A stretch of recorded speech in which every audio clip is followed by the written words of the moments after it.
سامعین سے گزارش کی جاتی ہے کہ ہمارے دونوں چینلز کے پلیٹ فارم سے جتنی بھی آڈیو بکس کی ریکارڈنگ کمپلیٹ ہو چکی ہے اسے خود بھی سنیں اور زیادہ سے زیادہ شیئر کرنے کی کوشش کریں، اور ہمارے سوشل میڈیا پلیٹ فارم کے لنکس ڈسکرپشن میں دیے گئے ہیں، ہمیں سبسکرائب اور فالو ضرور کریں تاکہ آپ کو ضروری اپڈیٹس ملتے رہیں، اور ہماری ٹیم کی فنانشیل سپورٹ کے لیے پیٹریون کی لنک ضرور چیک کریں۔ جزاک اللہ۔ بسم اللہ الرحمن الرحیم۔ ابلیکا، صدیوں کے سکوت میں لپٹی ایک حسین داستان۔ مصنف اسلم راہی MA۔ ایپیسوڈ 89۔ حضرت سلیمان علی نبینا علیہ الصلاۃ والسلام نے ملکہ بلقیس کا تخت اپنے سامنے اس لیے منگوایا تھا تاکہ ملکہ بلقیس اور اس کے لشکر پر اپنے ملک اور اپنے لشکر کی جو اللہ نے انہیں دے رکھا تھا عظمت ظاہر کریں، کیونکہ ایسا لشکر نہ آپ سے پہلے کسی کو ملا تھا اور نہ آپ کے بعد کسی کو عطا کیا گیا تھا۔ تخت کا ملکہ بلقیس کے ہاں سے پہنچ جانا ہی اس کی اور اس کی قوم کے سامنے نبوت اور صداقت کی دلیل ثابت ہو جانا تھا۔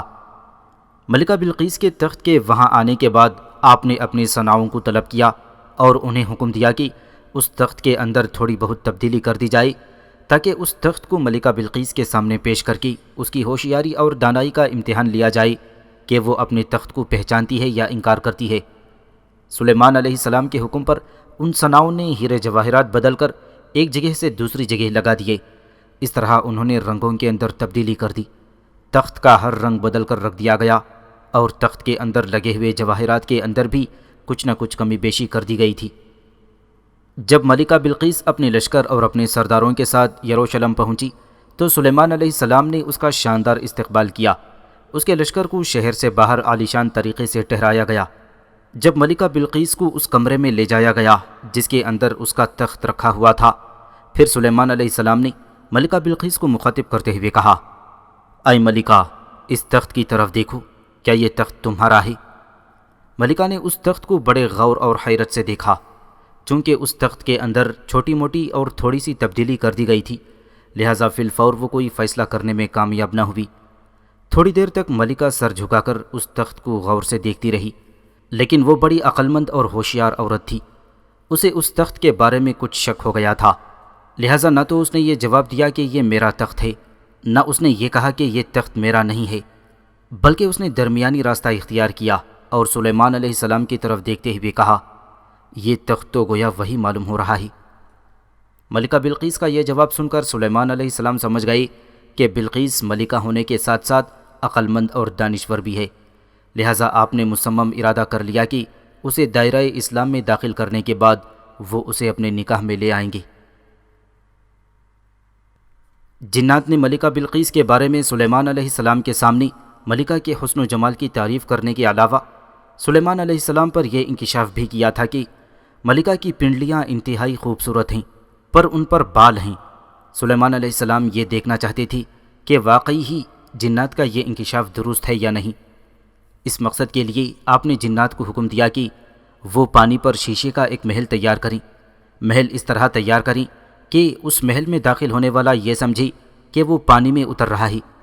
سلیمان علیہ السلام یہ چاہتے تھے کہ اس محل کی تیاری کے بعد جب ملکہ کو اس محل میں دعوت دی جائے گی اور جب وہ اس محل میں داخل ہوگی تو اپنا لباس پنڈلیوں سے ضرور اٹھائے گی تاکہ وہ پانی میں داخل ہو سکے، اور جب وہ ایسا کرے گی تو وہ اس کی پنڈلیاں دیکھ سکیں گے۔ اس مقصد کے لیے جنات نے آنن فانن پانی کے اندر ایک شیشے کا محل تیار کر دیا، پس اس محل کے اندر آپ کا تخت رکھا گیا۔ پھر جنات، انسانوں اور چرند پرند کا اس محل کے اندر اجلاس طلب کیا گیا۔ ملکہ بلقیس کو بھی وہاں آنے کی دعوت دی گئی۔ بلقیس اس شیش محل میں داخل ہونے لگی تو اسے خبر نہ ہوئی کہ یہ پانی کے اوپر شیشہ ہے جس کے اوپر چل کر اسے آگے جانا ہے۔ وہ سمجھی کہ وہ پانی میں اتر رہی ہے، لہٰذا اس نے پنڈلیوں کے اوپری حصے تک اپنے لباس کو اوپر اٹھا لیا، جس پر اس کی پنڈلیاں عیاں ہو گئیں، اور سلیمان علیہ السلام نے دیکھا تو اس کی پنڈلیاں واقعی بہت خوبصورت تھیں اور ان پر بال تھے۔ اس پر سلیمان علیہ السلام نے جنات کو حکم دیتے ہوئے کہا کہ کیا اس طرح کے علاوہ کوئی ایسا طریقہ ہے کہ ملکہ کے ان بالوں کو ختم کر دیا جائے؟ اس پر جنات نے مشورہ دیا کہ ان پر چونا لگایا جائے تو بال ختم ہو جائیں گے۔ سو بال ختم کرنے کے لیے پہل سلیمان علیہ السلام نے ہی چونا استعمال کرنے کی ابتدا کی تھی۔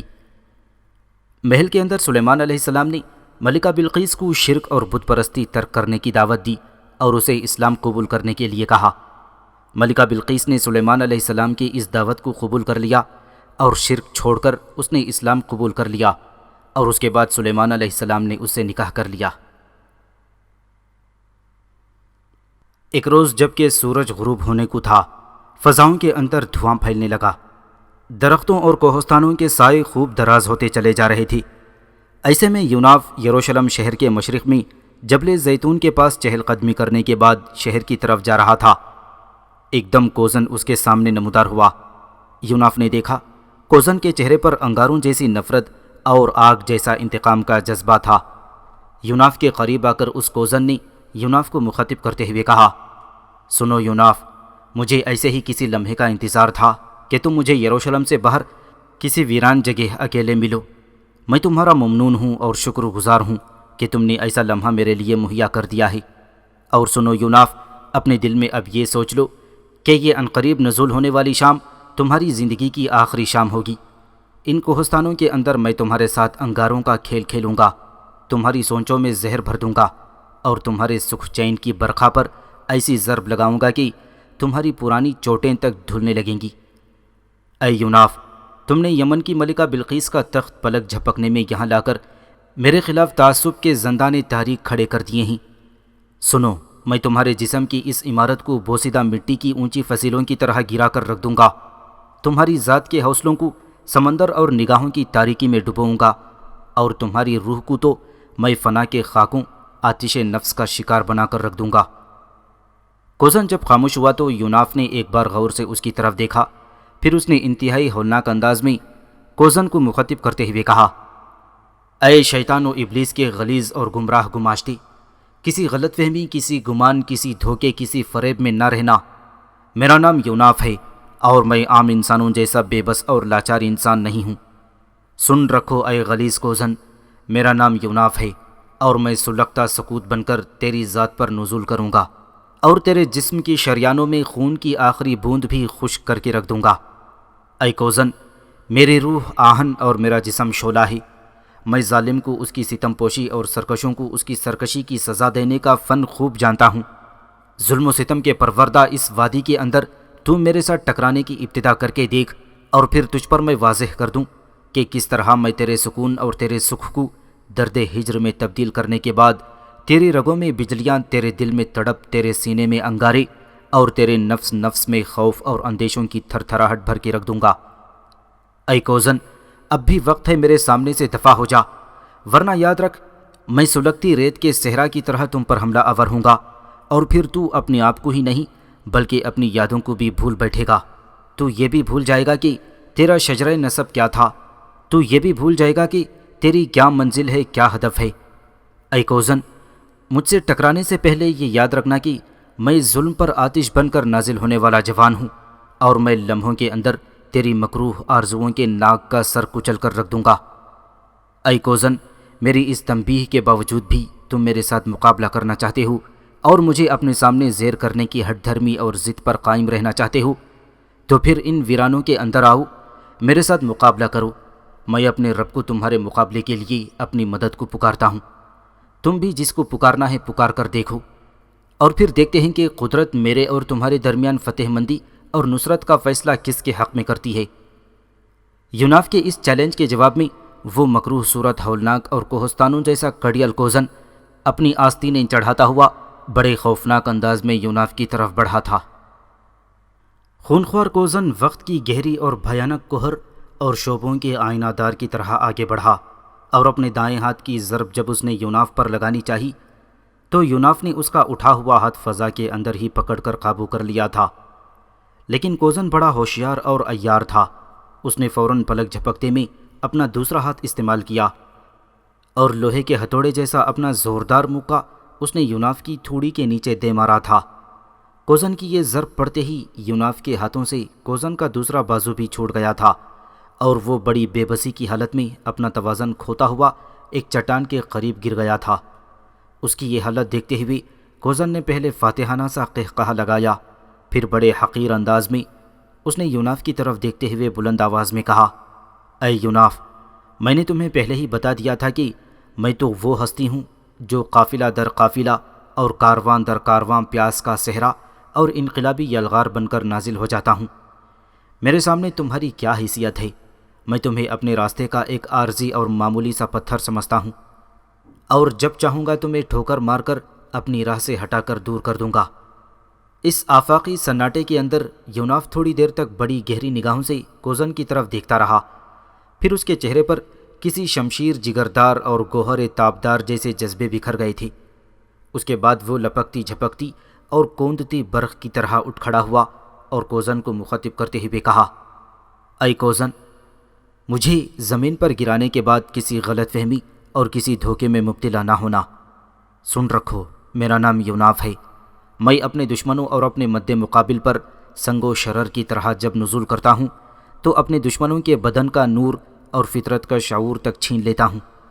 اے کوزن، جس طرح میں اپنے سامنے کئی بار عزازیل اور شیطان کو زیر کر چکا ہوں، آج ایسے ہی میں تجھے بھی اس جبل زیتون کے سامنے اپنے سامنے زیر اور مغلوب کروں گا۔ کوزن یوناف کی گفتگو کا جواب دینا ہی چاہتا تھا کہ یوناف سمندر کے پانی کی چنگھاڑ کی طرح آگے بڑھا اور کوزن پر حملہ آور ہوا۔ یوناف کی حالت سے یوں لگتا تھا جیسے زمین کے سارے خواب جاگ اٹھے ہوں۔ یوناف کوزن کے قریب جا کر اچھلا اور پھر اپنے دائیں ہاتھ کی ضرب کوزن کے شانے پر اس زور اور طاقت کے ساتھ ضرب لگائی تھی کہ کوزن دوہرا سا ہو گیا اور تکلیف کا اظہار کرتا ہوا زمین پر گرتا چلا گیا۔ اس کی یہ حالت دیکھتے ہوئے یوناف کے لبوں پر گہری مسکراہٹ بکھر گئی۔ وہ دوبارہ آگے بڑھا اور کوزن کی پسلی کے قریب اپنے دائیں پاؤں کی ایک زوردار ٹھوکر لگاتے ہوئے کوزن کو مخاطب کر کے بولا، اے کوزن، میری یہ ضرب کیسی رہی؟ کیا میں نے تیرا سارا طلسم خیال توڑ کر تیری حالت بھور میں پھنسی ہوئی کشتی اور بے چین خیالوں کی تھکن جیسی نہیں کر دی؟ اٹھ کھڑا ہو جا، میرے مقابلے پر آ، اور پھر دیکھ میں کیسے تیری روح کے جذبوں کو ماند کرتا ہوں، تیری تقدیر میں دھوپ کا صحرا پھیلاتا ہوں۔ کوزن کی حالت اس سمے اس دریا جیسی افسردہ ہو کر رہ گئی تھی جو بہتے بہتے صحرا میں کہیں کھو گیا ہو۔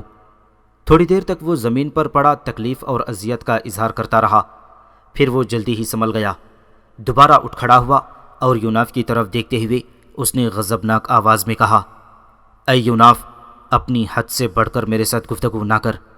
ابھی مجھ میں دم خم ہے، میں اس قابل ہوں کہ تیرے ذہن میں آنچ اور تیری روح میں آگ بھر دوں۔ دیکھ، پھر میں تجھ پر وارد ہونے لگا ہوں۔ میں تجھے یقین دلاتا ہوں کہ میں تیرے پاؤں میں شکست کی بیڑیاں اور تیرے ہونٹوں پر تیری ہار کا قفل لگا کر تیرے سارے جذبوں کو سرد کر دوں گا۔ جواب میں یوناف نے بھی اپنے الفاظ کی پوری قوت سے کوزن کو جواب دیتے ہوئے کہا، اے کوزن، میں نے تیرے جیسے بیگانہ آداب، اندھیرے کی کوکھ کے گیت اور بغاوت کے نغمے گانے والے بہت دیکھے ہیں۔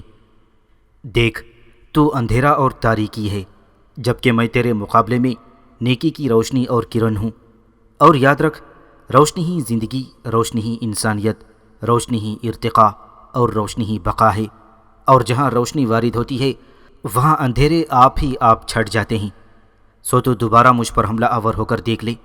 میں تجھے یقین دلاتا ہوں کہ جس طرح روشنی کی کرنیں اندھیرے میں دور تک کھو جاتی ہیں، ایسے ہی میں ایک تکلیف دینے والے کیل کی طرح تیرے جسم و جان میں پیوست ہو کر رہ جاؤں گا۔ اب بھی وقت ہے، میرے سامنے اپنی ہار اور شکست کو تسلیم کر کے یہاں سے دفع ہو جا، ورنہ یاد رکھ میں وحشتوں کی آندھیوں کی طرح تم پر حملہ آور ہوں گا اور تیرے جسم و جان کو ایک ناقابل برداشت روگ لگا کر رکھ دوں گا۔ یہاں تک کہنے کے بعد یوناف خاموش ہو گیا تھا، کیونکہ کوزن اس پر حملہ آور ہونے کے لیے اس کے قریب آ گیا تھا۔ اسی لمحے ابلیکا نے یوناف کی گردن پر اپنا ریشمی لمس دیا۔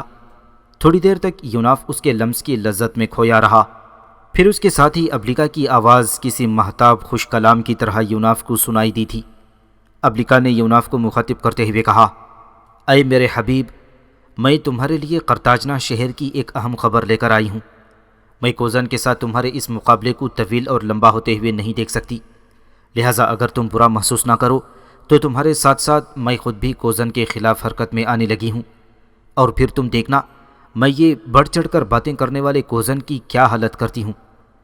اس کے ساتھ ہی ابلیکا نے اپنی جسامت کو بڑھانا شروع کر دیا تھا اور اس کا چہرہ کسی بڑے سے اژدھے کی صورت اختیار کر گیا تھا۔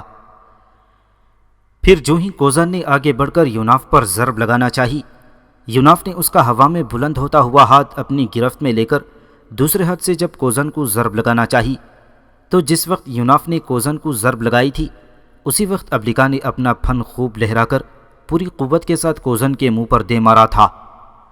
پھن لگتے ہی کوزن کے منہ سے بھیانک چیخ نکل گئی تھی اور وہ ہوا میں بلند ہوتا ہوا کئی فیٹ تک دور جا گرا تھا۔ پھر ساتھی ابلیکا نے یوناف کو مخاطب کرتے ہوئے کہا، اے میرے حبیب، اگر اس نے میرا ایسا ہی ایک اور تماچا کھا لیا تو میں تمہیں یقین دلاتی ہوں کہ میرا دوسرا تماچا اس کی بصارت کو اندھا اور اس کی سماعت کو بہرا بنا کر رکھ دے گا۔ ابلیکا کا تماچا کھانے کے بعد ہوا میں اچھلنے اور پھر زمین پر گرنے کے بعد کوزن کی حالت عجیب سی ہو گئی تھی اور وہ بڑے وحشتناک انداز میں یوناف کی طرف دیکھنے لگا تھا۔ اس موقع پر یوناف نے جب آگے بڑھ کر پھر کوزن پر حملہ آور ہونا چاہا تو کوزن اپنی ساری قوتوں کو حرکت میں لایا اور یوناف کی ضرب سے بچنے کے لیے وہ وہاں سے غائب ہو گیا، کیونکہ اب اس میں ہمت نہ رہی تھی کہ وہ ابلیکا کی دوسری ضرب پر برداشت کر سکے، لہٰذا وہ اپنی ہار تسلیم کرتا ہوا وہاں سے چلا گیا تھا۔ کوزن کے جانے کے بعد یوناف نے ہلکی ہلکی اور دھیمی آواز میں ابلیکا کو مخاطب کر کے کہا، اے ابلیکا، تم میرے لیے قرطاجنہ شہر سے کیسی اور کس قسم کی خبر لے کر آئی ہو؟ اس کے جواب میں ابلیکا نے پہلے یوناف کی گردن پر پھر اپنا باریک جسامت کا ریشمی لمس دیا، پھر اس کی آواز کسی قدر مغموم اور افسردہ سی سنائی دی، اے یوناف، جو خبر میں قرطاجنہ سے لے کر آئی ہوں وہ اچھی نہیں ہے، اور خبر یہ ہے کہ ایلسا اب اس دنیا میں نہیں رہی، کیونکہ تمہارے قرطاجنہ سے نکلنے کے بعد ایلسا نے قرطاجنہ شہر کی تعمیر مکمل کر لی۔ اس دوران وہاں بسنے والی مورس قوم کے بادشاہ اریاس کو ایلسا کے متعلق اطلاعات مل گئیں اور اس کے جاسوسوں نے اسے یہ خبر دی کہ ایلسا نہ صرف حسین اور پرکشش ہے بلکہ وہ ٹائر شہر کی شہزادی ہے، اور ناگزیر حالات کے تحت وہ ٹائر سے ہجرت کر کے یہاں آ گئی ہے، اور اس نے یہاں پر زمینوں کے وسیع خطے پر خلیج ٹیونش کے سامنے اور دریائے برگادا کے کنارے قرطاجنہ شہر کا ایک شہر آباد کیا ہے۔ ایلسا کی خوبصورتی اور حسن کے چرچے سن کر مورس قوم کے بادشاہ اریاس نے اپنے ایلچی ایلسا کی طرف بھجوائے اور اسے حکم دیا کہ وہ اس کی خدمت میں حاضر ہو جائے۔ پس ایلسا نے اریاس بادشاہ کے اس حکم کی اتباع کی اور اپنے دو سردار ملکوس اور ماگو کے علاوہ وہ چند محافظوں کو لے کر اریاس کی خدمت میں حاضر ہوئی تھی۔ جب حسین ایلسا اریاس کی خدمت میں گئی تو وہ اسے دیکھ کر بے حد متاثر ہوا اور اس نے فوراً ایلسا کو حکم دیا کہ وہ اس کے ساتھ شادی کر لے۔ ایلسا اس موقع پر انکار کر دیتی تو اس کی جان کو خطرہ ہو سکتا تھا، کیونکہ اول تو اریاس اسے اپنے شہر میں قید کر دیتا، اگر وہ ایسا نہ کرتا تو زبردستی اس سے شادی کر لیتا، اور اگر ایلسا ایسا بھی نہ ہونے دیتی تو وہ ضرور ایلسا کی گردن کاٹ کر رکھ دیتا۔ اے یوناف، ایلسا چونکہ تمہیں پسند کرتی تھی، لہٰذا اس موقع پر اریاس بادشاہ کو مخاطب کرتے ہوئے ایلسا نے کہا کہ وہ اس شادی پر آمادہ تو ہے، لیکن اسے اس کے لیے 3 ماہ کی مہلت دی جائے تاکہ ان 3 ماہ میں وہ اس نئے آباد ہونے والے قرطاجنہ شہر سے باہر اپنے بال دیوتا کے لیے ایک قربان گاہ تعمیر کرے، تاکہ قرطاجنہ شہر کے رہنے والے لوگ وہاں اپنے دیوتا کی پوجا پاٹ اور پرستش کر سکیں۔ اریاس نے بخوشی ایلسا کو 3 ماہ کی مہلت دے دی تھی، کیونکہ اسے امید ہو گئی تھی کہ 3 ماہ بعد ضرور اس کے ساتھ شادی کرنے پر وہ تیار ہو جائے گی۔ لہٰذا اریاس بادشاہ سے 3 ماہ کی مہلت لینے کے بعد ایلسا واپس آ گئی اور یہاں اس نے دریائے برگدا کے کنارے بال دیوتا کے لیے ایک قربان گاہ تیار کرنا شروع کر دیا۔ یہ قربان گاہ اس نے 3 ماہ کی مہلت سے پہلے ہی تیار کر لی تھی، اور اس دوران وہ بڑی بے چینی سے تمہاری واپسی کا انتظار بھی کرتی رہی۔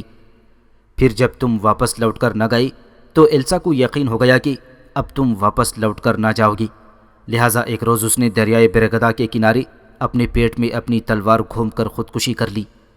مرنے سے پہلے ایلسا نے اپنے دونوں سرداروں کو یعنی ماگو اور ملکوس کو وصیت کی تھی کہ اس کے مرنے کے بعد ملکوس شہر کا نظم و نسق سنبھالے اور ملکوس کی موت کے بعد ماگو قرطاجنہ شہر کا حکمران ہوگا۔ اے یوناف، یہ ہے وہ خبر جو میں تم سے کہنا چاہتی تھی۔ یہاں تک کہنے کے بعد ابلیکا خاموش ہو گئی تھی۔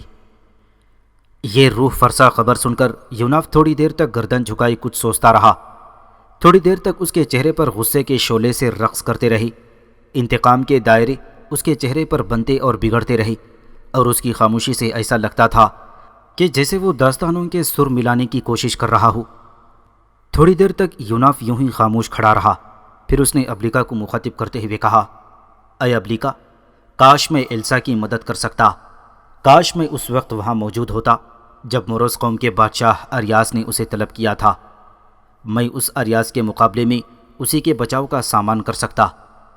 اب میں ایلسا کا حسن اور خوبصورتی پھر کبھی نہ دیکھ سکوں گا۔ یوناف کی اس بات پر ابلیکا بھی اداس اور افسردہ ہو گئی تھی۔ تھوڑی دیر تک وہ بھی یوناف سے کچھ نہ کہہ سکی، جبکہ یوناف بھی مغموم اور اداس سا کھڑا رہا۔ پھر اس نے دوبارہ ابلیکا کو مخاطب کرتے ہوئے کہا، اے ابلیکا، میں اپنے خداوند کا شکر گزار ہوں گی کہ اس نے مجھے تیرے جیسا شعلہ نفس اور برق خو ساتھی عطا کر رکھا ہے، مجھے دور اور نزدیک کی خبریں لا کر دیتی ہے۔ اے ابلیکا، میں تیرا شکر گزار ہوں گی، تو ہر موقع پر میری مدد اور میری حمایت کو موجود رہتی ہے۔ یوناف جب خاموش ہوا تو ابلیکا نے اسے مخاطب کرتے ہوئے مغموم آواز میں پوچھا، اے یوناف، ایلسا کی موت سے متعلق خبر سننے کے بعد اب تمہارا کیا رد عمل ہوگا؟ تم کیا قدم اٹھاؤ گے؟ یوناف نے کچھ سوچتے ہوئے کہا، اے ابلیکا، اب میں یہاں سے قرطاجنہ شہر کا رخ کروں گا۔ وہاں میں ایلسا کے سردار ملکوس اور ماگو کے ساتھ مل کر ایک جرار لشکر تیار کروں گا۔ پھر اس لشکر کے ساتھ میں موروث قوم کے بادشاہ اریاس کے خلاف حرکت میں آؤں گا۔ اسے شکست دے کر میں افریقہ کے اندر ایلسا کی قوم کی حکومت قائم کر دوں گا۔ اس حکومت کا مرکزی شہر قرطاجنہ ہوگا، جسے ایلسا نے آباد کیا ہے۔ مجھے امید ہے کہ افریقہ کی سرزمین میں ایسا کرنے میں ضرور کامیاب ہو جاؤں گا۔ یوناف کے اس ارادے پر ابلیکا نے خوشی اور مسرت کا اظہار کرتے ہوئے کہا، یہاں سے نکل کر افریقہ جانے کا عزم کرو اور وہاں پر ملکوس اور ماگو کے ساتھ مل کر اریاس بادشاہ کو شکست دو۔ اے یوناف، اس موقع پر میں تم سے یہ بھی کہوں گی کہ ملکوس اور ماگو نے مل کر ایک جرار لشکر تیار کر رکھا ہے۔ اس لشکر کو انہوں نے جنگی تربیت بھی خوب اچھی طرح دے رکھی ہے۔ اگر تم بھی ان سے جا ملو تو اس طرح ملکوس اور ماگو دونوں کے حوصلے بلند ہو جائیں گے۔ تم تینوں مل کر ضرور اریاس کے لشکر کو شکست دینے میں کامیاب ہو جاؤ گے، اور جب تم ایسا کر لو گے تو افریقہ کے اندر فونیقیوں کی ایک مضبوط حکومت قائم ہو جائے گی اور اس حکومت کا مرکزی شہر قرطاجنہ بن جائے گا۔ اس طرح یہ نیا آباد ہونے والا قرطاجنہ شہر دنوں کے اندر ترقی اور وسعت کی منزلیں طے کرتا جائے گا۔ یوناف نے ابلیکا کی گفتگو سے اتفاق کیا۔ دوبارہ ابلیکا کو مخاطب کرتے ہوئے اس نے کہا، اے ابلیکا، تمہاری خواہش کے مطابق میں ابھی اور اسی وقت قرطاجنہ شہر کی طرف کوچ کروں گا۔ وہاں اریاس سے نمٹنے کے بعد دوبارہ ٹرائے شہر کا رخ کروں گا، جہاں پر ابھی تک یونانی اور ٹروجن ایک دوسرے کے خلاف برسر پیکار ہوں گے۔ چونکہ میں یونانیوں کی مدد کرنے کا عہد کر چکا ہوں، لہٰذا ٹروجنیوں کے مقابلے میں پھر یونانیوں کے لشکر میں شامل ہوں گا تاکہ وہ اپنی اغوا ہونے والی شہزادی ہیلن کو حاصل کر سکیں۔ اے ابلیکا، اب آؤ یہاں سے کوچ کریں۔ اس کے ساتھ ہی یوناف اپنی سری قوتوں کو حرکت میں لایا اور فلسطین کی جبل زیتون کے پاس سے وہ افریقہ کے قرطاجنہ شہر کی طرف کوچ کر گیا۔ ایلسا کے سردار ملکوس اور ماگو ایک روز قرطاجنہ شہر کی بندرگاہ کے کنارے کھڑے تھے کہ اچانک ان کے قریب ہی یوناف نمودار ہوا۔ بڑی تیزی سے وہ اس طرف بڑھا جہاں وہ دونوں کھڑے آپس میں گفتگو کر رہے تھے۔ سب سے پہلے ملکوس نے یوناف کو آتے دیکھا، لہٰذا اس نے کوہنی مار کر ماگو کو متوجہ کرتے ہوئے کہا، اے ماگو، ذرا غور سے ادھر دیکھو، وہ یوناف آ رہا ہے۔ کاش یہ پہلے یہاں ہوتا اور اس کی موجودگی میں شاید ایلسا خودکشی نہ کرتی۔ اے ماگو، یہ یوناف ہمارا دوست اور ہمارا مخلص ہے، لہٰذا ہمیں بڑی گرم جوشی سے اس کا استقبال کرنا چاہیے۔ ماگو نے پوری طرح ملکوس سے اتفاق کیا، پھر وہ تقریباً بھاگتے ہوئے یوناف کی طرف بڑھے تھے۔ قریب جا کر دونوں نے باری باری یوناف کو اپنے ساتھ لپٹا کر گلے ملے۔ پھر ملکوس نے یوناف کو مخاطب کرتے ہوئے کہا، اے یوناف ہمارے عزیز، تم نے واپس ہمارے شہر میں آنے کے لیے بہت دیر کر دی۔ تمہارے آنے سے پہلے ملکوس ابھی یہیں تک کہنے پایا تھا کہ یوناف نے اس کی بات کاٹتے ہوئے کہا، اے ملکوس، مجھے سارے حالات کی خبر ہو چکی ہے۔ مجھے یہ بھی پتہ چل گیا ہے کہ کس طرح موروث قوم کے بادشاہ اریاس نے ایلسا سے شادی کرنے کا ارادہ کیا تھا اور کس طرح ایلسا میری واپسی سے مایوس ہو کر خودکشی کرنے پر مجبور ہو گئی تھی۔ اے ملکوس اور ماگو میرے بھائیوں، مجھے بہت دکھ اور افسوس ہے کہ میری وجہ سے ایلسا نے خودکشی کر لی، لیکن میں اب اس کی اس خودکشی اور قربانی کو رائیگاں نہ جانے دوں گا۔ میں تم دونوں کے ساتھ مل کر فونیقیوں کا ایک جرار لشکر تیار کروں گا۔ اس لشکر کو میں موروث قوم کے بادشاہ اریاس کے خلاف حرکت میں لاؤں گا۔ مجھے امید ہے کہ اس اریاس کو شکست دینے کے بعد افریقہ کے ان ساحلوں پر ہم فونیقی حکومت قائم کرنے میں کامیاب و کامران ہو جائیں گے۔ یوناف کی یہ گفتگو سن کر ملکوس اور ماگو دونوں کے چہروں پر خوشی کے گہرے اثرات بکھر گئے۔ پھر ملکوس نے یوناف کو مخاطب کرتے ہوئے کہا، اے یوناف ہمارے بھائی، موروث قوم کے بادشاہ اریاس کے لیے تمہیں زیادہ دنوں تک انتظار نہیں کرنا پڑے گا، اس لیے کہ فونیقی جوانوں پر مشتمل ہم نے ایک جرار لشکر تیار کر رکھا ہے۔ میں نے اور ماگو دونوں نے دن رات ایک کر کے اس لشکر کو عسکری تربیت دے رکھی ہے۔ اس کے علاوہ ہم نے جنگی کشتیوں پر مشتمل ایک بحری بیڑا بھی تیار کر رکھا ہے۔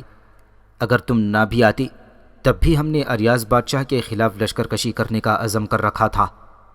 ہمارا لائحہ عمل یہ تھا کہ ہم جنوب کی طرف سے جا کر دریائے برگادا کے کنارے اپنے لشکر کے ساتھ خیمہ زن ہوں گے، موروث قوم کے بادشاہ اریاس کے پاس قاصد بھجوا کر اسے جنگ کی دعوت دیں گے۔ اس کے ساتھ ساتھ ہی ہماری جنگی کشتیاں بھی حرکت میں آ جائیں گی۔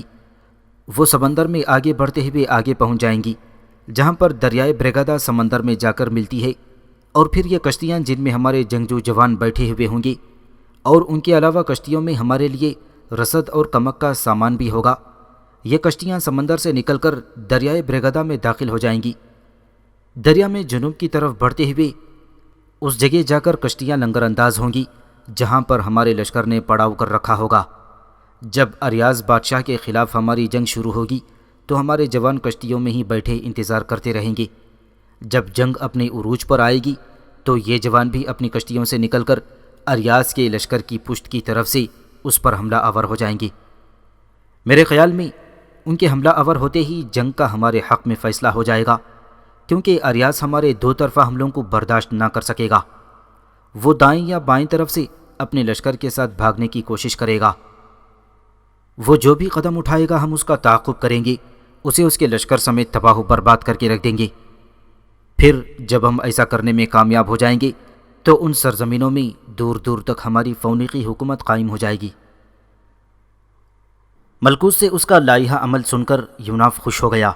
پھر اس نے آگے بڑھ کر اپنے دونوں ہاتھ ملکوس کے کندھے پر رکھے اور بڑی نرمی سے مخاطب کر کے کہا، اے ملکوس میرے بھائی، میں تمہارے اس لائحہ عمل سے مکمل طور پر اتفاق کرتا ہوں، لیکن تم یہ تو کہو کہ تم اپنے لشکر کو کب تک حرکت میں لا سکتے ہو؟ ملکوس نے سینہ تانتے ہوئے کہا، اے یوناف، اب جب کہ تمہارے آنے سے ہمارے حوصلے اور زیادہ بڑھ گئے ہیں تو میں سمجھتا ہوں تم جب بھی چاہو ہم اپنے لشکر کو حرکت میں لا سکیں گے۔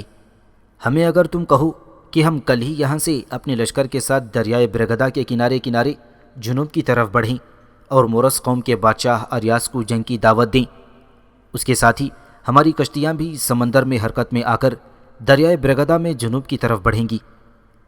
ملکوس کے اس فیصلے پر یوناف خوش ہو گیا، لہٰذا اس نے اپنا فیصلہ دیتے ہوئے کہا، اے ملکوس، تو پھر سنو، اگر تم میری ہی مرضی کے مطابق کام کرنا چاہتے ہو تو پھر کل سے ہمارا لشکر حرکت میں آئے گا۔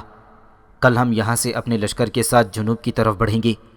تم اور ماگو دونوں لشکر کو لے کر دریائے برگدا کے کنارے کنارے جنوب کی طرف آگے بڑھنا، اور ساتھ ہی اپنے قاصد اریاس کی طرف بھجوا کر اسے لشکر کشی کی دعوت دینا۔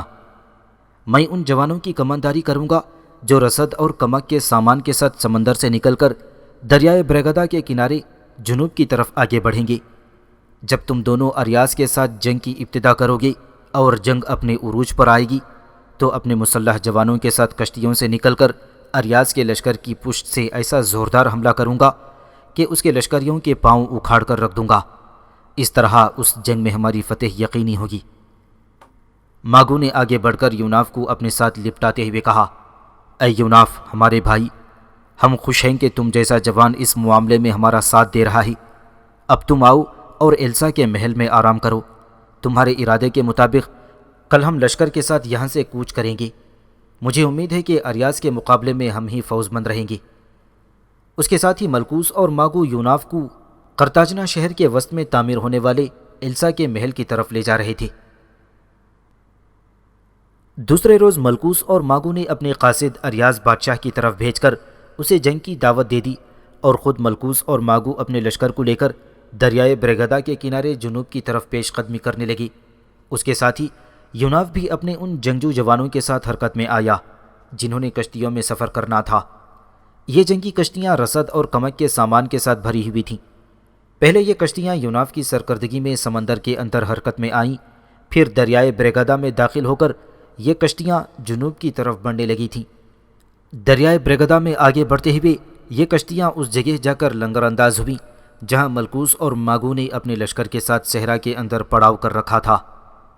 مورس قوم کے بادشاہ اریاس کو ملکوس اور ماگو کے قاصدوں کے ذریعے جنگ کی دعوت ملی تو اس نے جنگ کے لیے دیر نہیں کی۔ اس نے فوراً اپنے لشکر کو تیار کیا۔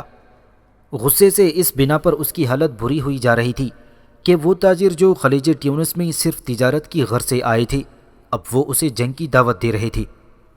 لہٰذا اپنے لشکر کو تیار کر کے بڑی برق رفتاری سے صحرا کے اس حصے کا رخ کیا جہاں پر ملکوس اور ماگو اپنے لشکر کے ساتھ پڑاؤ کیے ہوئے تھے۔ اریاز بھی اپنے لشکر کے ساتھ ان کے سامنے آ کر خیمہ زن ہوا۔ ایک رات اس نے لشکر کو آرام کرنے کا موقع دیا۔ دوسرے روز اس نے صبح ہی صبح جنگ کی ابتدا کرنے کے لیے لشکر کی صفیں درست کر لی تھیں۔ دوسری طرف ملکوس اور ماگو بھی اپنے لشکر کی صفیں درست کرنے لگے تھے۔ تھوڑی دیر بعد فونیقیوں اور مورس قوم کے درمیان جنگ کی ابتدا ہوئی۔ شروع میں مورس قوم کا بادشاہ اریاس تمام امیدوں، دل کی تمام آرزوؤں اور اپنی ساری شیطانی خواہشوں کے ساتھ بڑے زوردارانہ انداز میں فونیقیوں پر حملہ آور ہوا تھا۔ اس کا ارادہ تھا کہ جنگ کی ابتدا میں ہی وہ اس تاجر قوم پر زوردار حملے کر کے اس کے پاؤں اکھاڑنے میں کامیاب ہو جائے، لیکن اپنے مقاصد میں اسے کامیابی نہ ہوئی، اس لیے کہ جواب میں فونیقی لشکر بھی طوفان باد و باراں اور آندھیوں کے تھپیڑوں کی طرح حملہ آور ہوا تھا اور مورس قوم کے بڑھتے ہوئے قدموں کو انہوں نے روک کر رکھ دیا تھا۔ عین اس موقع پر جبکہ جنگ اپنے عروج پر آ گئی تھی، یوناف اپنے لشکریوں کے ساتھ کشتیوں سے نکلا اور پھر وہ مورس قوم کی پشت پر حملہ آور ہوا۔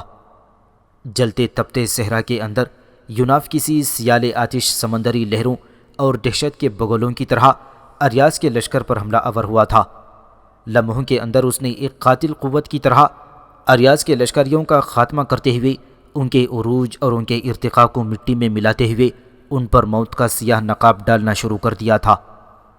مورس قوم کا بادشاہ زیادہ دیر تک ان دو طرفہ حملوں کو برداشت نہ کر سکا۔ اس نے جب دیکھا کہ اگر جنگ مزید جاری رہی تو اس کی شکست یقینی ہو جائے گی، لہٰذا وہ اپنے لشکر کو سمیٹ کر فرار کے راستے تلاش کرنے لگا۔ اریاس نے اپنے لشکر کو سمیٹ کر دائیں طرف سے راستہ بناتے ہوئے اپنے لشکر کے ساتھ فرار اختیار کرنے کی کوشش کرنے لگا، لیکن یوناف نے اسے ایسا نہ کرنے دیا، اس لیے کہ پشت کی طرف سے ایک دم دائیں طرف بڑھتے ہوئے اس نے اریاس کے لشکر پر اپنے جوانوں کے ساتھ زوردار حملے شروع کر دیے۔ دوسری طرف ملکوس اور ماگو کو بھی پتہ چل گیا کہ اریاس اب جنگ کا دباؤ برداشت نہیں کر رہا ہے، لہٰذا وہ دائیں طرف سے فرار حاصل کرنا چاہتا ہے۔ ان دونوں نے بھی اپنی پوری قوت سے دائیں طرف سے زوردار حملے شروع کر دیے۔ اس طرح اریاس کے لشکر کے اندر افراتفری کا عالم شروع ہو گیا تھا۔ اریاس نے جب دیکھا کہ دشمنوں سے فرار ہونے کا موقع نہیں دے رہا ہے تو اس نے اپنے لشکر کو اس کے حال پر چھوڑ کر خود اپنی جان بچانے کی کوشش شروع کر دی۔ اپنے دائیں طرف اپنے لشکر کے اندر ہی اندر وہ اپنے گھوڑے کو دوڑاتا ہوا بھاگ کھڑا ہوا۔ جب اس کے لشکریوں نے دیکھا کہ ان کا بادشاہ فرار ہو رہا ہے تو وہ بھی اس کے ساتھ بھاگ کھڑے ہوئے۔ یوناف، ملکوس اور ماگو نے ان کا تعاقب شروع کر دیا، اور یہ تعاقب ایسا خوفناک اور ایسا جان لیوا تھا کہ اس تعاقب میں نہ صرف یہ کہ مورس قوم کا بادشاہ اریاس مارا گیا، بلکہ مورس قوم کے سارے ہی لشکر کو اس صحرا کے اندر موت کے گھاٹ اتار کر رکھ دیا گیا۔ اریاس اور اس کے لشکر کو شکست دینے کے بعد یوناف، ملکوس اور ماگو حرکت میں آئی اور اپنے لشکر کے ساتھ انہوں نے بڑی برق رفتاری کے ساتھ جنوب کی طرف پیش قدمی کی اور زوردار حملے کرتے ہوئے انہوں نے مورس قوم کے مرکزی شہر پر بھی قبضہ کر لیا۔ جس وقت مورس قوم کے مرکزی شہر کو فتح کرنے کے بعد یوناف، ملکوس اور ماگو اپنے لشکر کے ساتھ شہر سے باہر خیمہ زن تھے تو ملکوس اور ماگو اس خیمے میں آئے جس کے اندر یوناف نے قیام کر رکھا تھا۔ وہ دونوں یوناف کے سامنے بیٹھ گئے۔ ملکوس نے یوناف کو مخاطب کرتے ہوئے کہا، اے یوناف، میں اور ماگو دونوں جانتے ہیں کہ دریائے برگدا کے کنارے، خلیج ٹیونس کے کنارے ایلسا نے قرتاجنہ شہر آباد کیا تھا۔ یہ اسی کی کوشش ہے کہ آج فونیقی قوم کا لشکر موروث قوم کے مقابلے میں فتح مند ہوا ہے۔ موروث قوم کا مرکزی شہر بھی ہمارے سامنے زیر ہو چکا ہے۔ اے یوناف، کیونکہ ایلسا تمہیں پسند کرتی تھی اور تم سے محبت کرتی تھی، لہٰذا ایلسا کے بعد تم ہی اس کے لشکر اور مزید فتح ہونے والی سرزمینوں کے مالک اور وارث ہو۔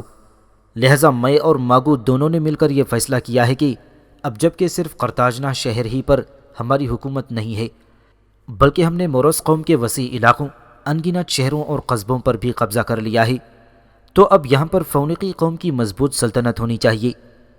اس قائم ہونے والی سلطنت کا پہلا بادشاہ ہم دونوں نے تمہیں بنانے کا فیصلہ کیا ہے۔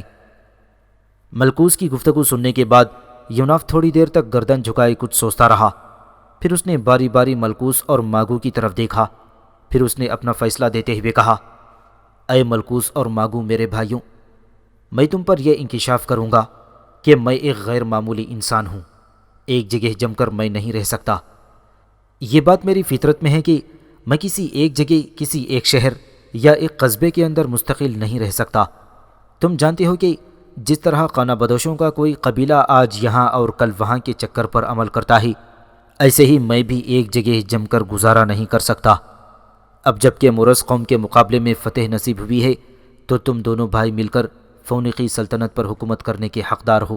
اور سنو میرے بھائیوں، مجھے یہ بھی پتہ چل چکا ہے کہ ایلسا نے مرنے سے پہلے یہ وصیت کی تھی کہ اس کی موت کے بعد ملکوس قرطاجنہ کا حکمران ہوگا، ماگو اس کے نائب کی حیثیت سے کام کرے گا۔ لہٰذا ایلسا کی اس وصیت کو نگاہ میں رکھتے ہوئے میں نے یہ فیصلہ کیا ہے کہ میں آج اور ابھی یہاں سے کوچ کروں گا۔ میرا رخ ٹرائے شہر کی طرف ہوگا، جہاں پر یونانی اور ٹروجن ایک دوسرے کے خلاف برسر پیکار ہیں۔ اس جنگ میں یونانیوں کا ساتھ دوں گا، ماضی میں بھی ان کا ساتھ دیتا رہا ہوں۔ یہاں سے کوچ کرنے سے پہلے میں تمہیں اپنا فیصلہ دیتا ہوں کہ اب جب کہ اس سرزمین پر فونیقی کی مضبوط سلطنت قائم ہو چکی ہے، تو اس سلطنت کا پہلا بادشاہ اے ملکوس تم ہوگے، تمہارے بعد ماگو فونیقیوں کا حکمران ہوگا۔ اس فیصلے میں اگر تم کوئی تبدیلی چاہتے ہو اور اپنے علاوہ کسی اور کو فونیقیوں کا حکمران بنانا چاہتے ہو تو تمہاری یہ تبدیلی قابل قبول نہیں ہوگی، اس لیے کہ یہ فیصلہ آخری اور قطعی ہے کہ فونیقیوں کا پہلا بادشاہ ملکوس اور اس کے بعد ماگو حکمران ہوگا۔ اس پر ملکوس کے بجائے ماگو نے کہا، اے یوناف، اگر تمہارا یہ آخری فیصلہ ہے تو میں اور ملکوس اس سے روگردانی نہیں کریں گے۔ اگر تم کسی ایک شہر اور کسی ایک قصبے میں نہیں رہ سکتے اور تم آج ہی یہاں سے ٹرائے شہر کی طرف کوچ کرنے والے ہو، تو پھر تمہارا یہ فیصلہ قابل ستائش اور قابل تعریف ہے کہ فونیقی قوم کا پہلا بادشاہ ملکوس ہوگا۔ میں ملکوس کو فونیقیوں کے پہلے بادشاہ کی حیثیت سے تسلیم کرتا ہوں۔ اس کے ساتھ ہی ماگو آگے بڑھ کر خوشی اور مسرت کا اظہار کرتے ہوئے ملکوس سے بغل گیر ہو گیا۔ یوناف نے ماگو کو مخاطب کرتے ہوئے کہا، اے ماگو، خصوصیت کے ساتھ تم فونیقیوں میں جا کر اعلان کرو کہ آج سے ملکوس فونیقیوں کا بادشاہ ہے۔ یوناف کا یہ حکم سن کر ماگو اپنی جگہ سے اٹھ کھڑا ہوا، پھر وہ ملکوس کو بھی اپنے ساتھ لے گیا۔ اسی وقت ماگو نے ملکوس کے بادشاہ ہونے کا اعلان کر دیا۔ اس طرح افریقہ کی سرزمین کے اندر فونیقی سلطنت کی ابتدا ہو گئی اور ملکوس کو اس سلطنت کا پہلا بادشاہ بنا دیا گیا۔ اس کے ساتھ ہی یوناف اپنی سری قوتوں کو حرکت میں لاتا ہوا افریقہ کے ان دہشت زاروں سے ٹرائے شہر کی طرف کوچ کر گیا تھا۔ یوناف ٹرائے شہر سے باہر دوبارہ یونانیوں کے لشکر میں شامل ہو گیا۔ ٹروجن قوم اور یونانیوں کے درمیان یہ جنگ طول پکڑتی چلی گئی۔ یونانی ہر روز شہر کی فصیل پر حملہ آور ہوتے، جبکہ ٹروجن بھی روزانہ شہر سے باہر نکل کر اپنے شہر کی فصیلوں کے قریب یونانیوں سے مقابلہ کرتے۔ اس طرح جنگوں کا سلسلہ طویل ہوتا چلا گیا۔ لگاتار 9 سال تک یونانی اور ٹروجن ٹرائے شہر سے باہر ایک دوسرے کے خلاف برسر پیکار رہے۔ آخر 9 سال کی طویل جنگ میں اور اس قدر طویل عرصہ اپنے گھروں اور اپنے اہل خانہ سے دور رہنے کی وجہ سے یونانی تھکاوٹ اور جنگ سے بیزاری محسوس کرنے لگے کہ اس معاملے کو اپنے حال پر چھوڑ کر واپس یونان کی طرف کوچ کرنا چاہیے۔ اور جو یونانی سردار جنگ ختم کر کے واپس جانا چاہتے تھے، انہوں نے اب اعلانیہ طور پر اپنے اپنے لشکروں کے اندر واپس جانے اور جنگ ترک کرنے کی مہم شروع کر دی۔ لیکن اس موقع پر یوناف میلیناؤس اگامنن اور کچھ دیگر یونانی سردار حرکت میں آئے۔ انہوں نے ان یونانی سرداروں کو لعنت و ملامت کی جو جنگ کو ترک کرنے اور واپس جانے کا ارادہ رکھتے تھے، اور ایسا کر کے وہ یونانی لشکر کے اندر بزدلی اور بددلی پھیلانے کی کوشش کر رہے تھے۔ آخر ان سرداروں کی کوششیں رنگ لائیں جو جنگ کو جاری رکھنا چاہتے تھے۔ یونانی سپاہی اس بات پر آمادہ ہو گئے کہ جنگ کو اس وقت تک جاری رکھا جائے گا جب تک کہ ٹرائے شہر کو شکست نہیں ہوتی اور یونان کی بیٹی ہیلن یونان کے حوالے نہ کر دی جائے۔ اس کے ساتھ ہی یہ بھی عہد کیا گیا تھا کہ جنگ اب پہلے کی نسبت زیادہ زور سے جاری رکھی جائے گی تاکہ کم سے کم وقت میں اس جنگ کا فیصلہ یونانیوں کے حق میں ہو جائے۔ یہ فیصلہ کرنے کے بعد یونانی ٹرائے شہر پر حملہ کرنے کے لیے پہلے کی نسبت زیادہ پرجوش ہو کر تیاریاں کرنے لگے تھے۔ واپسی کا ارادہ ترک کرنے کے بعد دوسرے روز جب دونوں لشکروں میں صبح ہی صبح جنگ کی ابتدا ہونے لگی تو جنگ میں زور و شور پیدا کرنے کے لیے اس روز ہیلن کا پہلا شوہر مینیلاؤس ایک جنگی رتھ میں سوار ہوا۔ رتھ کے دونوں گھوڑوں کو پوری رفتار سے بھگاتا ہوا وہ میدان جنگ میں اترا۔ اس وقت وہ بہترین اور چمکدار لباس پہنے ہوئے تھا۔ اپنے رتھ کو اس نے میدان جنگ کے وسط میں روکا اور پھر اپنا چمکتا ہوا نیزہ فضا میں بلند کرتے ہوئے اس نے ٹرائے کے پیرس کو جنگ کرنے کے لیے للکارا، جو اسپارٹا سے اس کی بیوی ہیلن کو اٹھا کر لے آیا تھا۔ مینیلاؤس کے اس چیلنج کو قبول کرتے ہوئے پیرس بھی اپنی جنگی رتھ پر سوار ہو کر اپنے لشکر کی صفوں سے باہر آیا۔ اس وقت اس کے جنگی رتھ میں اس کے ساتھ اس کا ایک محافظ بھی سوار تھا۔ پیرس اپنے جنگی لباس کے اوپر چیتے کی کھال پہنے ہوئے تھا۔ میدان جنگ میں تھوڑا آگے جانے کے بعد پیرس نے جب دیکھا کہ اس کے مقابلے میں مینیلاؤس اپنی پوری تیاری اور اپنا بہترین جنگی لباس پہنے کھڑا ہے تو ایک موقع پر اس نے اپنے جنگی رتھ کو روک دیا۔ وہ مینیلاؤس کا مقابلہ کرنے سے ہچکچایا۔ وہ چاہتا ہی تھا کہ اپنے جنگی رتھ کو واپس موڑ کر لوٹ جائے کہ اس موقع پر اس کا بھائی ہیکٹر آڑے آیا۔ اس نے آگے بڑھ کر پیرس کو لعنت و ملامت کی اور سمجھایا کہ اب وہ اپنے جنگی رتھ کو لے کر میدان میں اتر چکا ہے۔ اس موقع پر اگر وہ مینیلاؤس سے مقابلہ کیے بغیر واپس لشکر میں جاتا ہے تو اس کے لشکر میں بزدلی اور بددلی کے آثار پیدا ہو جائیں گے۔ اس کی بزدلی دیکھتے ہوئے بہت سے لشکری بھی جنگ میں حصہ لینے سے انکار کر دیں گے۔ ہیکٹر کے سمجھانے پر یوں پیرس نے اپنی بیوی ہیلن کے پہلے شوہر مینیلاؤس سے ٹکرانے کا عزم کر لیا تھا۔ اس موقع پر جبکہ مینیلاؤس اور پیرس ایک دوسرے سے مقابلہ کرنے کے لیے اپنے اپنے جنگی رتھ کو ایک دوسرے کے قریب لا رہے تھے، ٹرائے شہر کی فصیل پر ٹرائے کا بادشاہ پریام، اس کی بیوی ہیکوبا اور پیرس کی بہنوں کے علاوہ ہیلن بھی ٹرائے شہر کی فصیل پر موجود تھی۔ شہر کی فصیل سے چونکہ جنگ کا منظر صاف طور پر دکھائی دے رہا تھا، لہذا ہیلن ٹرائے کے بادشاہ پریام کو ان یونانی سرداروں کے نام لے لے کر ان سے متعلق بتا رہی تھی جو جنگ میں حصہ لے رہے تھے۔ ایسا کرتے کرتے ہیلن اچانک اداس ہو گئی تھی، اس لیے کہ اس نے دیکھا کہ اس کے دونوں عزیز بھائی جن کے نام کیسٹر اور پولوکس تھے وہ بھی جنگ میں حصہ لینے کے لیے یونانیوں کی اگلی صفوں میں کھڑے تھے۔ پریام کو تفصیل بتاتے بتاتے ہیلن اچانک خاموش ہو گئی، کیونکہ اس نے دیکھا کہ پیرس اور مینیلاؤس یعنی اس کا موجودہ اور سابقہ شوہر دونوں ایک دوسرے سے ٹکرانے والے تھے، اور ٹرائے کا بادشاہ پریام شاید اپنے بیٹے پیرس کو دشمن سے ٹکراتے ہوئے نہ دیکھنا چاہتا تھا، لہذا وہ شہر کی فصیل سے اٹھ کر واپس شہر میں اپنے محل کی طرف چلا گیا تھا، جبکہ ہیلن پیرس کی ماں اور اس کی بہنوں اور دیگر سہیلیوں کے ساتھ وہیں بیٹھ کر جنگ کا نظارہ کرنے لگی تھی۔ آخر پیرس اور مینیلاؤس آپس میں ٹکرائی۔ پہلے مینیلاؤس نے اپنا نیزہ بلند کیا اور تاک کر پیرس کو دے مارا۔ مینیلاؤس کا بھاری اور چمکتا ہوا نیزہ پیرس نے اپنی ڈھال پر روکا، لیکن نیزہ ایسا بھاری تھا اور ایسی قوت سے پھینکا گیا تھا کہ ڈھال سے پھسلتا پیرس کے شانے کو زخمی کرتا ہوا آگے نکل گیا۔ پیرس کے محافظوں نے جب دیکھا کہ مینیلاؤس کا پھینکا ہوا نیزہ پیرس کو زخمی کرتا ہوا نکل گیا ہے تو اس نے اپنی تلوار سنبھالی۔ اس موقع پر پیرس اپنی جنگی رتھ کو مینیلاؤس کے قریب لایا اور اس کے محافظ نے مینیلاؤس پر اپنی تلوار سے حملہ کر دیا۔ مینیلاؤس نے جلدی جلدی ایک دوسرے نیزے پر اس کے محافظ کا وار روکا، لیکن مینیلاؤس کا نیزہ کٹ گیا اور پیرس کے محافظ کی تلوار کی نوک مینیلاؤس کو معمولی زخمی کرتی چلی گئی تھی، لیکن جلد ہی مینیلاؤس نے اپنی تلوار اور ڈھال سنبھال کر اپنا دفاع کر لیا تھا۔ پیرس اپنے جنگی رتھ کو حرکت میں لایا اور اسے بھگاتا ہوا واپس چلا گیا۔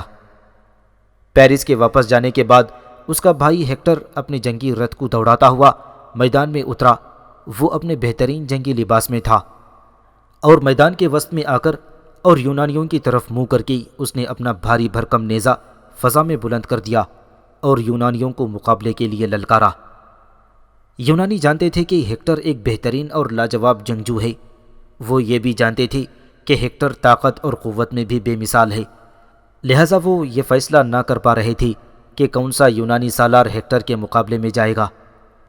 آخر یونان کے 9 بہترین جنگجو سرداروں کے نام لیے گئے اور یہ فیصلہ کیا گیا کہ ان 9 ناموں پر قرعہ اندازی کی جائے۔ جس کا نام قرعہ اندازی میں نکلے گا وہی ہیکٹر کا مقابلہ کرے گا۔ آخر اس قرعہ اندازی میں یونانی سردار ایجیکس کا نام نکلا۔ ایجیکس اپنی جنگی رتھ کو بھگاتا ہوا لشکر سے باہر نکلا اور ہیکٹر سے مقابلے کے لیے آگے بڑھا۔ دونوں ایک دوسرے کے خلاف کافی دیر تک مختلف قسم کے ہتھیاروں سے لڑتے رہے۔ آخر شام ہو گئی اور یہ مقابلہ اگلے روز کے لیے ختم کرنا پڑا۔ دوسرے روز ہیکٹر اور ایجیکس کا پھر مقابلہ شروع ہوا، لیکن یہ مقابلہ بھی کسی ہار جیت کے بغیر ہی ختم ہوا اور اس کے بعد دونوں لشکروں کے درمیان عام جنگ چھڑ گئی۔ یہ جنگ ایسی خوفناک تھی کہ جن 2 دریاؤں کے کنارے یہ جنگ ہو رہی تھی وہ دونوں دریا خون آلود ہو کر رہ گئی تھی، اور اس عام جنگ میں ٹروجن کے بے شمار آدمی کام آئے۔ اس کے علاوہ یونانیوں کی طرف سے اگامنن اور کئی دوسرے سردار بھی زخمی ہوئے، جبکہ ٹروجن قوم کی طرف سے پیارس اور اس کے بھائی بھی اس جنگ میں کافی حد تک زخمی ہوئے تھے۔ اگلے روز ہیکٹر اور یونانی شہزادے ایکھیلیس کے درمیان مقابلہ ہوا اور اس مقابلے میں ایکھیلیس نے ہیکٹر کو قتل کر دیا۔ جب اس انفرادی مقابلے کے بعد عام جنگ شروع ہوئی تو اس عام جنگ میں نہ صرف یہ کہ ایکھیلیس بھی مارا گیا بلکہ ایجیکس بھی اس جنگ میں کام آیا۔ اس دوران مصر سے ٹرائے کے بادشاہ پریام کا ایک بھتیجا اس کے لیے کمک بھی لے کر پہنچ گیا۔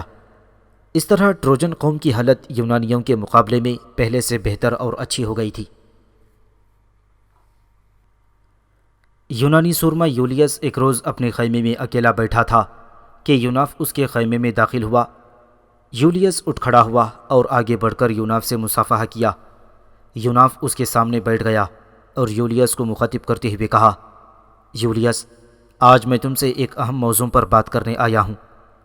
یولیس نے غور سے یوناف کی طرف دیکھتے ہوئے کہا، اے یوناف، میں جانتا ہوں کہ تم ایک غیر معمولی اور عظیم نوجوان ہو۔ جو کچھ بھی تم کہو گے ہماری بہتری ہی کے لیے کہو گے، لہٰذا تم کہو کیا کہنا چاہتے ہو، میں تمہاری بات کو غور اور توجہ سے سنوں گا۔ یوناف سنبھل کر بیٹھا، پھر اس نے کہنا شروع کیا، اے یولیس، تم جانتے ہو کہ یونانی اور ٹروجن قوم کے درمیان یہ جنگ گزشتہ 10 سال سے جاری ہے اور ابھی تک اس جنگ کا کوئی فیصلہ نہیں ہوا۔ جو حالات ہمیں سامنے دکھائی دیتے ہیں ان حالات کے مطابق جلد ہی کوئی فیصلے کا امکان بھی نہیں ہے، لہٰذا اس جنگ کو ختم کرنے کے لیے، اس جنگ میں یونانیوں کو فتح مند اور کامیاب بنانے کے لیے میں نے ایک طریقہ کار سوچا ہے۔ اپنی یہ تجویز میں نے ابھی تک کسی سے نہیں کہی۔ اے یولیس، تم پہلے آدمی ہو جس کے سامنے میں اپنا یہ طریقہ کار کہوں گا، کیونکہ اس لشکر میں میرا سب سے بہترین دوست ایکھیلیس تھا۔ اب جب کہ وہ مارا گیا ہے تو میں سمجھتا ہوں کہ ایکھیلیس کے بعد یونانی لشکر میں اب تم ہی ایک ایسے نوجوان ہو جو نہ صرف قابل اعتماد اور قابل بھروسہ ہو بلکہ بد سے بدترین حالات میں بھی حوصلے اور جرأت مندی سے کام لے کر دشمن کا مقابلہ کر سکتے ہو۔ لہٰذا میں تمہارے سامنے وہ تجویز پیش کرتا ہوں جسے استعمال کر کے یونانی ٹروجنوں کے مقابلے میں بڑی آسانی کے ساتھ فتح اور کامیابی حاصل کر سکتے ہیں۔ جولیس نے بڑی بے چینی سے یوناف کی طرف دیکھتے ہوئے پوچھا، اے یوناف، وہ کون سی ترکیب ہے جسے استعمال کر کے یونانی ٹروجنوں کے مقابلے میں کامیاب ہو سکتے ہیں؟ یولیس کے اس استفسار کے جواب میں یوناف پھر کہہ رہا تھا، اے یولیس، جس ترکیب کو استعمال کر کے یونانی فتح مند ہو سکتے ہیں وہ میں تم سے کہتا ہوں، لہٰذا تم میری اس تجویز کو غور سے سننا۔ یونانی لشکر کے اندر جو بڑھئی اور کاریگر ہیں ان کی مدد سے لکڑی کا ایک بہت بڑا گھوڑا بنایا جائے۔ یہ گھوڑا اندر سے کھوکھلا ہو اور اس میں داخل ہونے کے بعد اس کے پیٹ کے قریب چھوٹا سا ایک راستہ رکھا جائے جس میں ایک نوجوان آسانی سے اندر داخل ہو سکے۔ اس کھوکھلے گھوڑے کے اندر کم از کم 12 نوجوانوں کے بیٹھنے کا انتظام کیا جائے۔ نیچے والا جو اس کا راستہ ہوگا وہاں ایک چھوٹا سا سوراخ بھی رکھا جائے گا جو بوقت ضرورت بند کرنے کے علاوہ کھول لیا جائے۔ جولیس نے فوراً یوناف کی بات کاٹتے ہوئے کہا، اے یوناف، ایسا گھوڑا تعمیر کرانے کا کیا فائدہ؟ اس گھوڑے کو استعمال کر کے یونانی کس طرح ٹروجن قوم کے مقابلے میں جنگ میں کامیابی اور فتح مندی حاصل کر سکیں گے؟ یوناف نے چند لمحے توقف کے بعد کہا، اے یولیس، میں نے ابھی اپنی گفتگو ختم نہیں کی، میرا سلسلہ کلام ابھی جاری ہے، لہٰذا تم بیچ میں نہ بولو، پہلے مجھے اپنی بات ختم کر لینے دو، اس کے بعد اگر تمہیں کوئی اعتراض ہو تو پھر کہنا۔ ہاں، تو میں کہہ رہا تھا کہ لکڑی کا ایک بہت بڑا گھوڑا تیار کیا جائے جس کے اندر خلا ہو، جس میں 12 جوانوں کے بیٹھنے کی جگہ ہو۔ یہ گھوڑا خفیہ طور پر چٹانوں کی اوٹ میں تعمیر کیا جائے، گھوڑے کے نیچے 4 پہیے لگائے جائیں تاکہ اسے بآسانی ایک جگہ سے دوسری جگہ لے جایا جا سکے۔ یہ گھوڑا تیار ہو جائے تو اس کے اندر 12 جوان بیٹھ جائیں، ان 12 جوانوں میں میں اور تم بھی شامل ہوں گے، اور پھر اس گھوڑے کو یونانی لشکر دھکیل کر میدان جنگ کے وسط میں کھڑا کر دیں۔ پھر اسی رات یونانی لشکر اپنا یہ پڑاؤ ختم کر کے بحری جہازوں میں سوار ہو جائیں۔ یہاں سے 5 میل دور جزیرہ تندوس کی طرف ان جہازوں کو لے جایا جائے۔ اے یولیس، تم جانتے ہو کہ تندوس نام کے اس جزیرے کے ساحل پر بڑے گھنے اور بلند درخت ہیں، بس ان درختوں کی اوٹ میں یونانی بحری بیڑوں کو کھڑا کر دیا جائے۔ اگلے روز جب صبح ہوگی اور ٹروجن دیکھیں گے کہ یونانی لشکر اپنا پڑاؤ ختم کر کے یہاں سے جا چکا ہے، اور چونکہ یونانی بحری بیڑے یہاں سے دور درختوں کی اوٹ میں ہوں گے، لہٰذا وہ انہیں دکھائی نہیں دیں گے۔ اس بنا پر انہیں یقین ہو جائے گا کہ یونانی لشکر ناکام ہو کر واپس چلا گیا ہے۔ پھر جب وہ شہر سے باہر نکلیں گے تو اس عجیب و غریب اور خوبصورت گھوڑے کو دیکھ کر بڑے متاثر ہوں گے۔ اس وقت وہ چونکہ فتح کے نشے میں غرق ہوں گے، لہٰذا اس گھوڑے کو یونانیوں کی ایک قیمتی شے سمجھ کر ٹرائے شہر میں لے جائیں گے، تاکہ اس گھوڑے کو ٹرائے شہر کے وسط میں یونانیوں کے خلاف فتح کی نشانی کے طور پر رکھا جائے گا۔ بس اے یولیس، جب اس گھوڑے کو دھکیل کر شہر کے اندر لے جایا جائے گا تو میں اور تم ہمارے ساتھ اور دوسرے جنگجو جوان ہوں گے، اس طرح وہ بھی شہر کے اندر پہنچ جائیں گے۔ جب دوسری رات آئے گی تو یونانی بحری بیڑا جزیرہ تندوس کی گھاٹ سے نکل کر پھر اپنی اس پرانی جگہ پر آ کر لنگر انداز ہو جائے گا۔ یونانی لشکری شہر کے جنوبی دروازے سے لگ کر زمین پر لیٹ جائیں گے۔ اہل ٹرائے کو اس کی خبر نہیں ہوگی، اس لیے کہ میرے خیال میں اس رات ٹرائے کے لوگ فتح کا جشن منائیں گے، خوب شراب پئیں گے، اور اس شراب نوشی میں انہیں کچھ خبر نہ ہوگی۔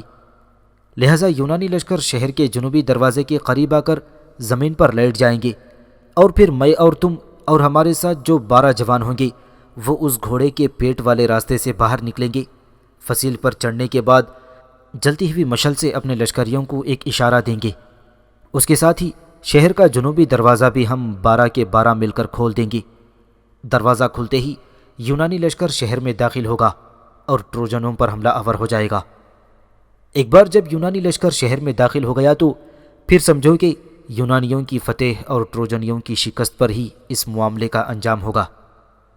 یوناف نے جب اپنی گفتگو ختم کی تو یولیس نے توصیفی انداز میں یوناف کی طرف دیکھتے ہوئے کہا، اے یوناف میرے بھائی، جو تجویز تم نے کہی ہے یہ لاجواب اور قابل عمل ہے۔ ایسا گھوڑا تیار کر کے اور ایک بحری بیڑے کے ساتھ جزیرے تندوس کی طرف عارضی طور پر جا کر ہم یقیناً ٹروجنیوں پر شاندار فتح حاصل کر سکتے ہیں۔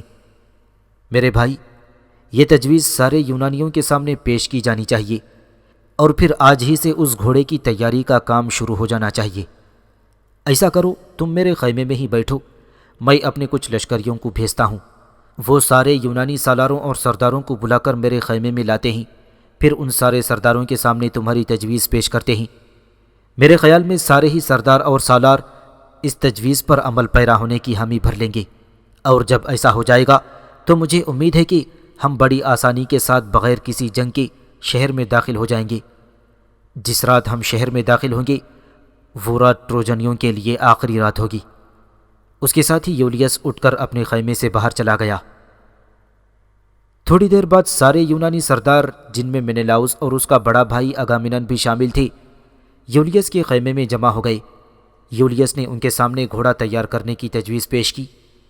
یہ تجویز سن کر سارے یونانی سردار بے حد خوش ہوئے۔ سب نے اس پر زور دیا کہ اسی روز گھوڑے کی تیاری کا کام شروع کر دیا جائے۔ بس مینیلاؤس اور اگامنن کے حکم سے لشکر میں شامل سارے کاریگروں اور بڑھائیوں کو چٹانوں کی اوٹ میں جمع کیا گیا۔ قریبی درختوں سے لکڑی کاٹ کر انہیں مہیا کی گئی اور اس طرح بلند چٹانوں کی اوٹ میں رہ کر یوناف کے تجویز کردہ گھوڑے کی تیاری کا کام شروع ہو گیا تھا۔